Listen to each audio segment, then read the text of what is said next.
What happens when a cow's hoof is as bad as this long term? Well, in this video, you're about to find out. This is the Hoof GP. And I won't let it rush when I see you dance, and the moment comes when I fall and time goes slow. I fall into you.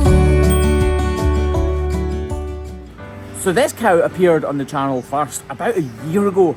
Her hoof was in a horrendous state. It doesn't take a genius to work out that she was barely managing to walk on it at all. During the first trim, it actually didn't seem all that bad. This is how it was looking then.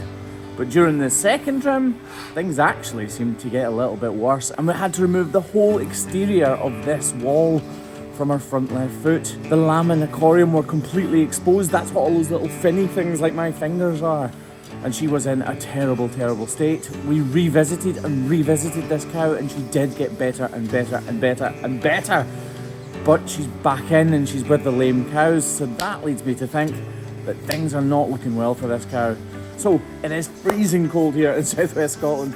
So let's get her in, get her foot in the air and see what's happening with this cow. Unfortunately, I think I can see the problem. I don't actually think it's her bad foot. Well, we'll know that better when we pick it up. But looking at this back right foot, she's clearly not standing on it very well at all. So that leads me to think there's possibly a problem there. So while Kevin and Craig trim the other 2 feet, we'll take a look at this sore front left foot. That was in an unbelievably bad state the first time we saw it. I've no idea if she's lame on this foot because I didn't see her walking. So we're just going to casually do a normal routine trim to start off. Just tell me how we lost track of everything but each other. I honestly don't know. And tell me how we messed up, drifting away from each other. Didn't want to let you go. Cause we wanted different things, and I have to deal with it. But it's not easy, so tell me how to let go. Cause you really seem to know how to carry on.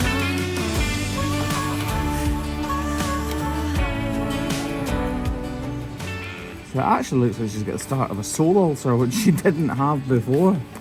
I'm laughing not because I think it's funny, but because I think it's typical.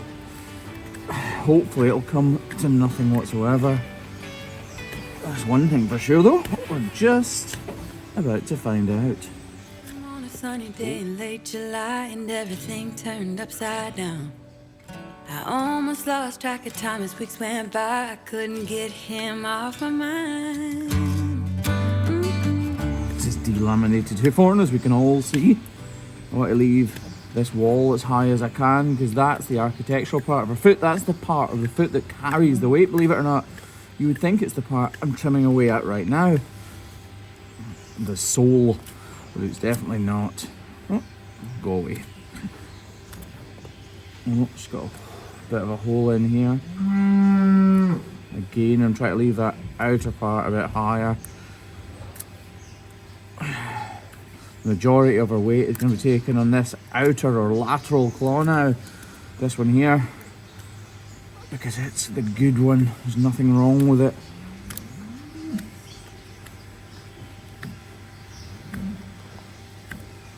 Oh look, it just keeps going and going. I bet you thought that was nothing, didn't you? Well, if you did, you're in the same boat as me because I thought it was nothing. I think it's going to tail off to nothing at all, but I need to make sure. Yep, starting to come to an end. This is going to look horrible when we're finished. But we're not here for a beauty contest, which is lucky when you've got a face like this.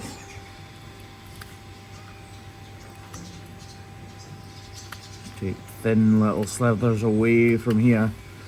You can see there. Don't go too deep though, Graham. It's the first time I've ever said that.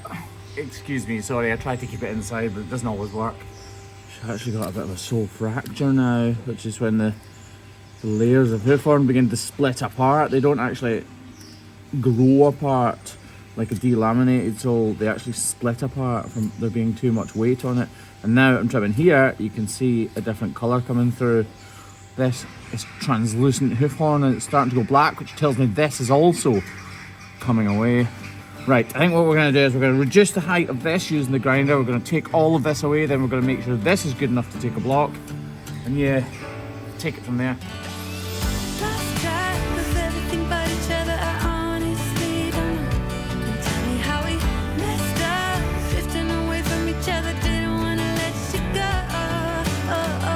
'Cause we wanted different things, and I have to deal with it, but it's not easy. So tell me how to let go, 'cause you really seem to know how to carry on. So with the grinder, I just quickly reduce the height of both of these claws. I don't want to reduce the height of the outside one, but I need to make sure it's completely flat so that this glue will stick on completely firmly and for as long as possible. Heat is obviously a major catalyst when it comes to pretty much any chemical reactions, so when the weather's a bit colder, the glue takes a little bit longer to cure, although luckily not a ridiculous amount of time. This part of her heel is coming away. I said I could see through it a second ago. And look, that's why. Just gonna snip it away. Lift it away from the foot. Any moisture and debris that gets trapped in there will cause a problem. So we need to make sure that we limit or completely get rid of any possibility of that happening. I told you it was going to look a mess, didn't I?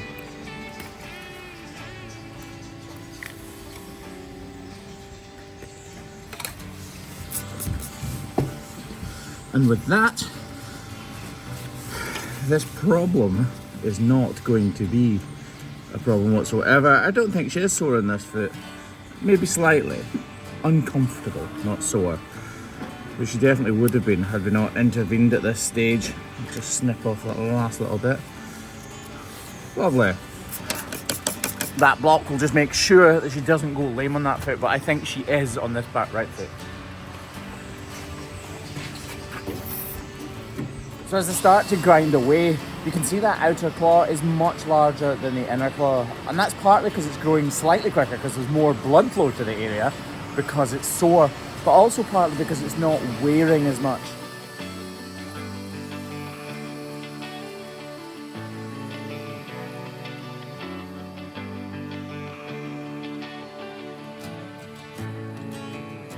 Now that the grinder's taken off a little bit more, we're beginning to see where the problem is. It's in the typical sole ulcer site, right here. So this looks like it's going to be the problem, pretty obviously. So tell me how to let go, 'cause you really seem to know how to carry on.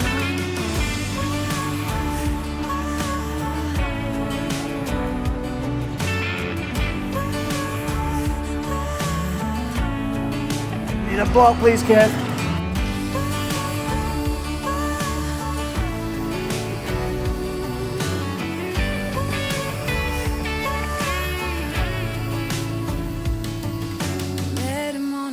Day in late July and everything turned upside down. I almost lost track of time as weeks went by. I couldn't get him off my mind. I couldn't get him off my mind. So I haven't cut into her. It's literally coming out from the hole. I've just taken away the top layer of hoof horn, which is allowing the cavity to kind of come out from underneath. I'll put that in there to try and stop it a second.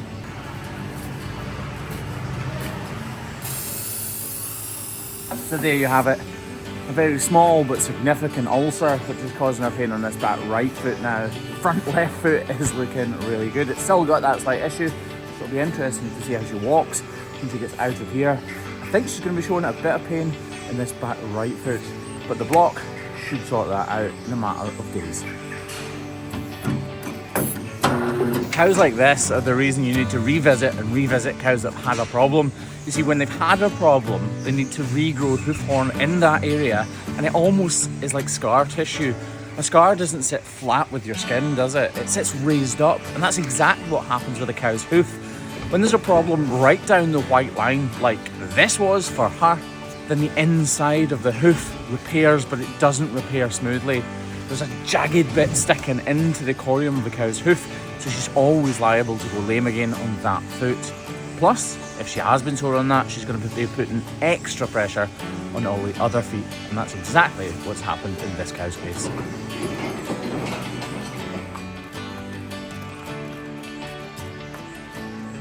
She's actually walking really well considering she's got 2 blocks on. You've been watching The Hoof GP.